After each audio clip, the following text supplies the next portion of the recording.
হাসিনার বিরুদ্ধে আনুষ্ঠানিক অভিযোগ দাখিল আগামীকাল। বিচার দৃশ্যমান হবে ডিসেম্বরে চিফ প্রসিকিউটর।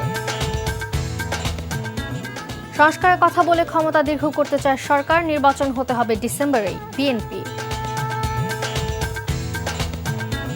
আজ সন্ধ্যার মধ্যে গ্যাস সরবরাহ স্বাভাবিক হবে, আশা জ্বালানি উপদেষ্টার। চাঁদপুরে এক বাগানে বিশ্ববিখ্যাত ৫৭ জাতের বিদেশি আম জৈব পদ্ধতিতে চাষ, দাবি উদ্যোক্তার।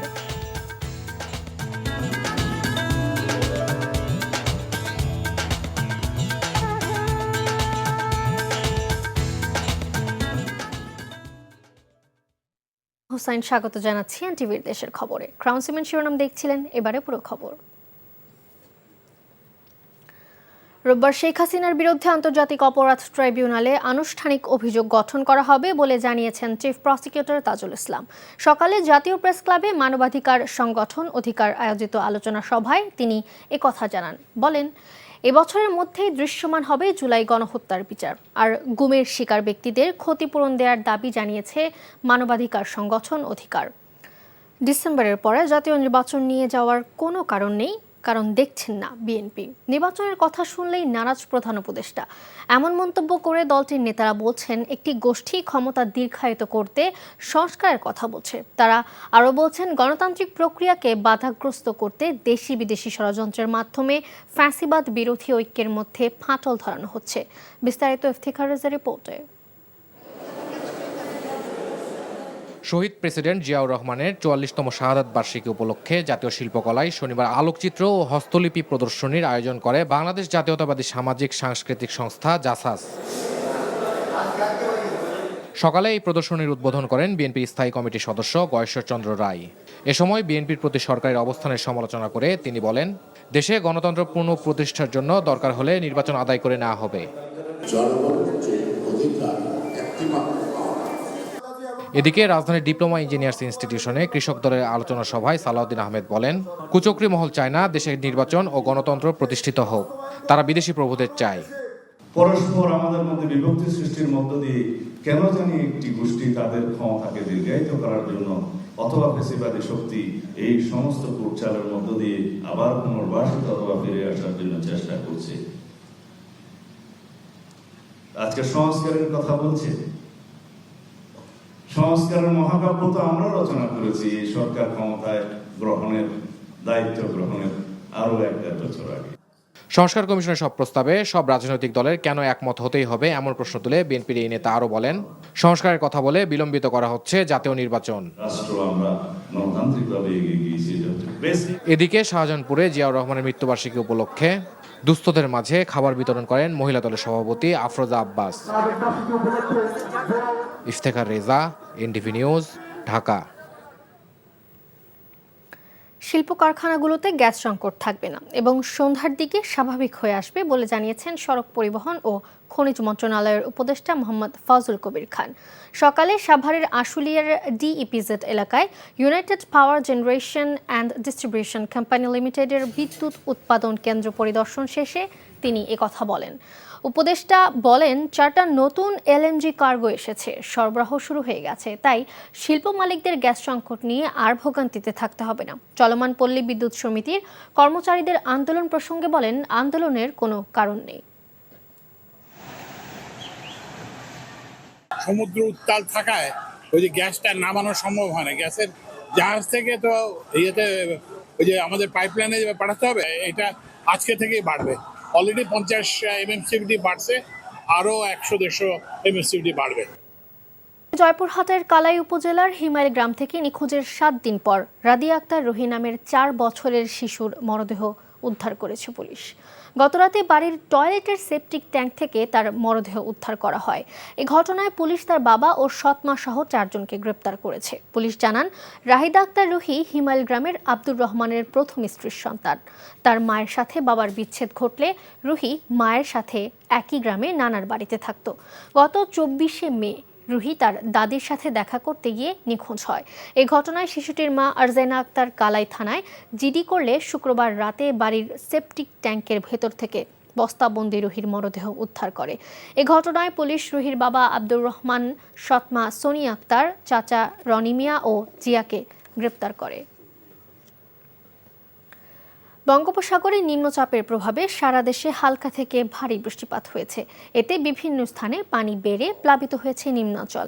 ফেনীতে মুসাপুর রেগুলেটর ভেঙে যাওয়ায় জোয়ারের পানি লোকালয়ে প্রবেশ করছে। তবে ফেনীর মুহুরী, কহুয়া ও সিলোনিয়া নদীর পানি বিপদসীমার নিচ দিয়ে প্রবাহিত হচ্ছে। আবহাওয়া পরিস্থিতির উন্নতি হওয়ায় স্বস্তি ফিরেছে জনমনে। সমুদ্রের নিম্নচাপের প্রভাবে নোয়াখালীর হাতিয়ার নিম্নাঞ্চল প্লাবিত হয়েছে। এতে প্রায় 150 ঘরবাড়ি, রাস্তাঘাট সহ ফসলের ব্যাপক ক্ষতি হয়েছে। এদিকে সুনামগঞ্জের টানা বর্ষণ ও উজানের ঢলে জাদুকাটা, চলতিচেলা, বৌলাই ও খাসিয়ামারা নদীর পানি বিপদসীমার কাছাকাছি অবস্থান করছে। আবহাওয়া অফিস জানিয়েছে, বৃষ্টিপাত অব্যাহত থাকলে নিম্নাঞ্চল প্লাবিত হয়ে বন্যা পরিস্থিতির সৃষ্টি হতে পারে। শহীদ রাষ্ট্রপতি জিয়াউর রহমানের 44তম শাহাদাত বার্ষিকী উপলক্ষে সারা দেশে দোয়া মাহফিল ও দুস্থদের মাঝে খাদ্য বিতরণ করা হয়েছে। চট্টগ্রামে শহীদ রাষ্ট্রপতি জিয়াউর রহমানের শাহাদাত বার্ষিকী উপলক্ষে দিনব্যাপী কর্মসূচি পালন করেছে ছাত্র, যুব ও স্বেচ্ছাসেবক দল। পাহাড়তলীর আমবাগান রোডে শহীদ ওয়াসিম আকরাম পার্কে এসব কর্মসূচির আয়োজন করা হয়। ফরিদপুরে অসহায় দুস্থ মানুষের মাঝে খাবার বিতরণ করা হয়েছে।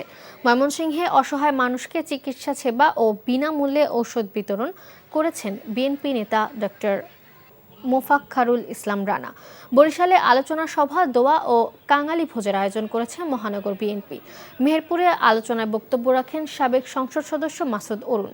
নারায়ণগঞ্জে মিলাদ মাহফিল ও গরিবদের মাঝে খাদ্য বিতরণ করেন জেলার সাবেক সাংগঠনিক সম্পাদক জাহিদ হাসান রোজেল। মোংলায় 400 দুস্থের মাঝে খাবার ও নগদ সহায়তা তুলে দেন কেন্দ্রীয় বিএনপির গবেষণা বিষয়ক সম্পাদক কৃষিবিদ শামীমুর রহমান শামীম। লালমনিরহাটের আদিতমারী উপজেলা বিএনপির দ্বিবার্ষিক সম্মেলন অনুষ্ঠিত হচ্ছে। দুপুরে উপজেলা পরিষদ মিলনায়তনে শুরু হয়েছে এই সম্মেলন। এতে প্রধান অতিথি হিসেবে উপস্থিত ছিলেন দলের রংপুর বিভাগীয় সাংগঠনিক সম্পাদক অধ্যক্ষ আসাদুল হাবিব দুলু। উপস্থিত আছেন জেলা বিএনপির সহ সভাপতি রোকনউদ্দিন বাবুল ও যুগ্ম সাধারণ সম্পাদক AKM মুমিনুল হক। বরিশালে গুমের শিকার ব্যক্তিদের ফিরিয়ে দেওয়া সহ পুনর্বাসনের দাবিতে মানববন্ধন করেছে ভুক্তভোগীরা।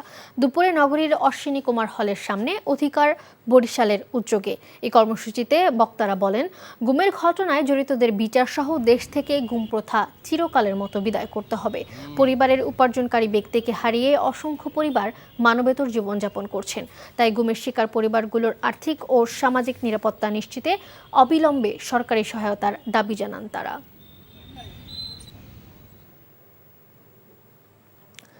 বগুড়ার সারিয়াকান্দি উপজেলায় মাইক্রোক্রেডিট সংস্থা সমাজ উন্নয়ন কর্ম সার্কের কাছ থেকে মূলধন ফিরিয়ে পাওয়া ও প্রতারক স্বপনের দৃষ্টান্তমূলক শাস্তির দাবিতে মানববন্ধন করেছে গ্রাহক ও এলাকাবাসী।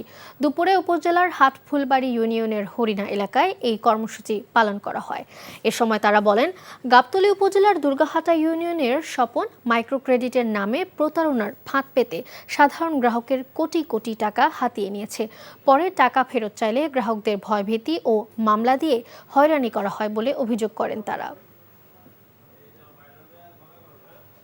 খবর শেষ করছি, যাবার আগে ক্রাউন সিমেন্ট শিরোনামগুলো আরও একবার।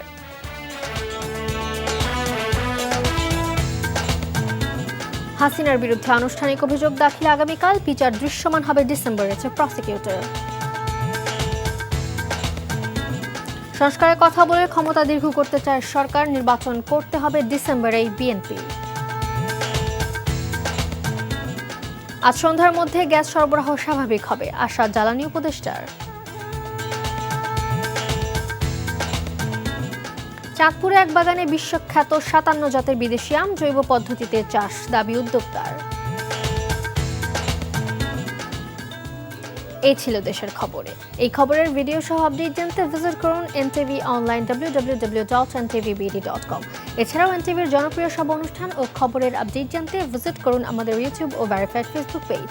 6টায় ইভিনিং নিউজ দেখার আমন্ত্রণ রইল। ধন্যবাদ সবাইকে।